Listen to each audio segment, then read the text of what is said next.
하나님의 영이 임하면 당연히 나타나는 일이 성경에 말씀하신 대로 나타납니다. 예수의 이름으로 더러운 귀신을 내어 쫓습니다. 우리 집안에 역사하는 그 악령들을 예수의 이름으로 떠나갈지어다 선포하니까 우리 집안에 있을 수가 없습니다. 떠나가는 역사 나타납니다. 병든 자에게 손을 얹고 예수 이름으로 기도하니 병든 자가 낫는 역사도 나타납니다. 예수 그리스도 이름의 구원의 역사가 우리 집안에 머물고 충만하게 역사하기 시작합니다. 성경에 말씀하신 그대로 저를 통하여 증거되고 역사되었습니다. 기도하지요.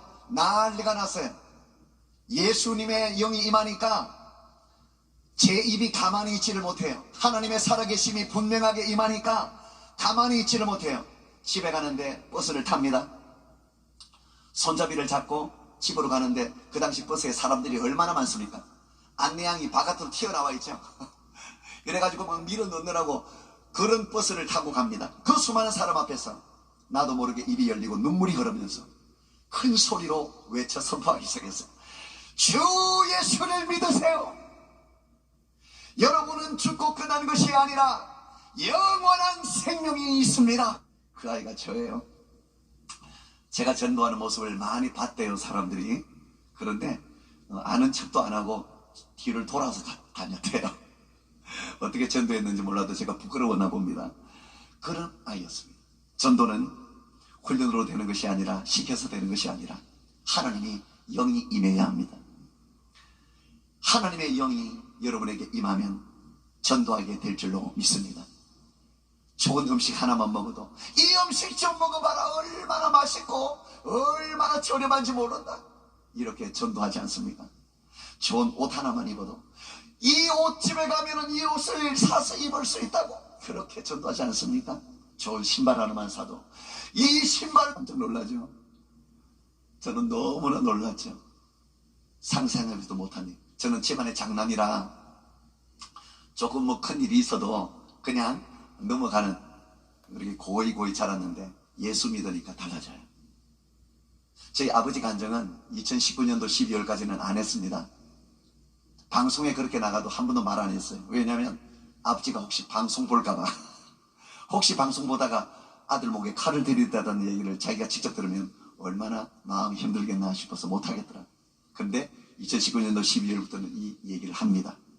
그때 하나님 나라 가셨기 때문에 그때부터 제가 이렇게 간증을 하는 거예요. 그때 하나님께서 저를 붙들어 주셔요. 복음 전하는 자리에 하나님이 버려두지 않습니다. 하나님의 강한 역사를 여러분이 체험할 수 있는 장소는 복음 전하는 자리예요. 하나님께서 강하게 여러분을 붙드시고 하나님의 강한 오른팔로 붙드시는 체험을 할 수 있는 자리가 복음 전하는 자리입니다. 하나님의 강하게 붙드시는 역사를 체험하시기 바랍니다.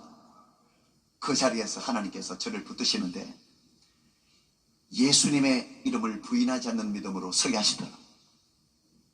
예수님을 부인하지 않는 믿음으로 저를 붙잡아 주시는 거예요. 그래서 그 자리를 승리하게 하셨습니다. 그리고 많은 일이 있었는데 어떤 일이 있었냐 그러면 아버지가 갑자기 집에 들어오더니 하는 말이 웃겨요. 우리 집은 다 예수다. 이게 무슨 일이에요? 목에 칼을 들이대고 이래도 네가 예수냐고 소리 지를 때는 언제고 갑자기 우리 집은 다 예수래요. 우리 집은 다 천국이래. 우리 집은 다 교회래. 하나님의 역사는 사람의 생각과 다릅니다. 하나님의 때에 반드시 역사하십니다. 걱정하지 마세요. 하나님이 지금도 역사하고 계십니다. 그런 역사를 보여주시고요. 제가 잠을 자고 있었어요. 잠을 자다가 깼어요. 아버지 어머니가 얘기를 나누시는데 얘기 소리에 잠을 깬 거예요. 가만히 누워서 그 얘기를 듣게 됐는데 기가 막힌 얘기를 두 분이 나누시는데 아버지가 잠을 자다가 꿈을 꿨는데 꿈을 꾸다가 놀라서 깬 거예요. 꿈속에 하얀 옷을 입은 사람이 나타났대요. 그리고는 제 이름을 부르더니 하는 말이 제후가 가는 길을 건들지 마라. 이 얘기를 심각하게 두 분이 나누고 있어요. 제후 건드리면 안 된다. 그때부터 제가 교회 나가는 것이 자유로워졌습니다. 하나님은 소설 안에서만 갇혀있는 분이 아니라 성경책 안에만 갇혀있는 분이 아니라 여러분의 삶 속에 여러분의 호흡마다 여러분의 가장 깊은 곳에 살아 역사하시는 하나님이십니다.